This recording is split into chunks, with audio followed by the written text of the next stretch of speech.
your beliefs squashing your desires? What do you want? Do you even know? What do you desire for your life?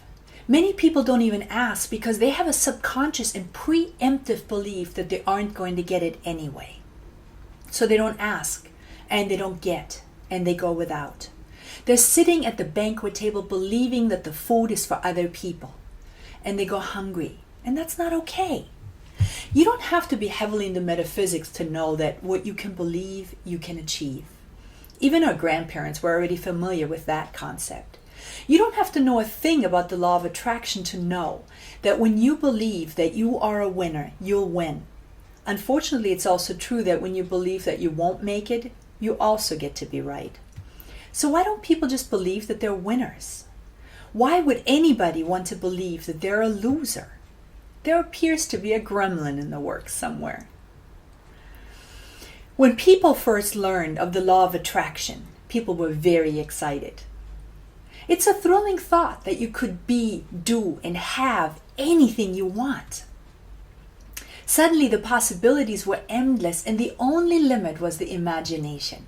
When people first began to apply the law of attraction consciously, they were manifesting parking spaces and green traffic lights and cups of coffee all over the place. But the big stuff remained elusive. Soon people became very disappointed and disenchanted with the whole law of attraction business.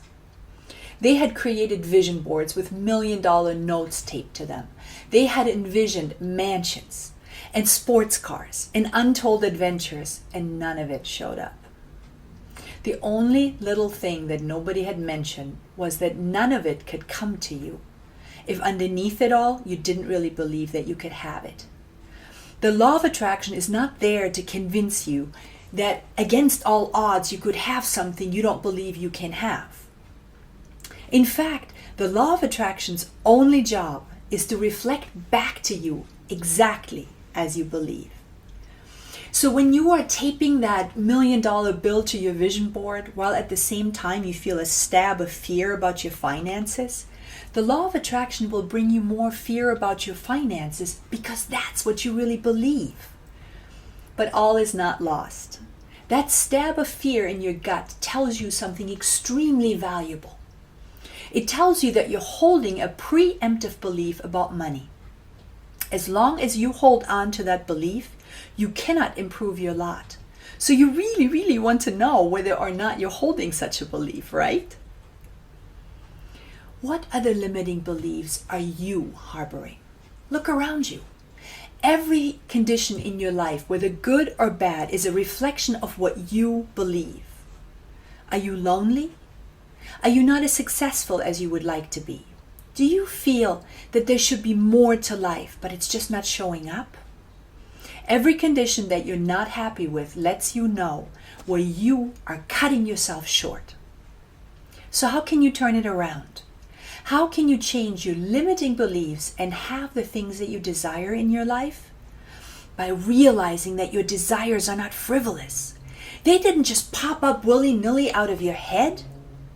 Your desires are generated by your 96%. They are set forth from your higher self. Your desires reveal to you what is already in your soul and waiting to unfold.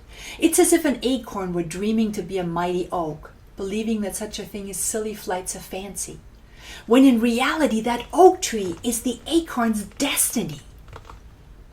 Every one of your desires is your authentic self knocking, wishing to emerge into your greater yet to be. When you view your desires from this point of view, they take on new meaning and weight, and you begin to honor them and yourself. In other words, your desires are God speaking to you. But your destiny can't unfold as long as you're playing small. You provide the avenue for its unfolding. Now, when you feel a stab of disbelief or fear, it will be easier to remind yourself that this is an old belief that's no longer valid. Of course, this requires a bit of practice, but it is doable.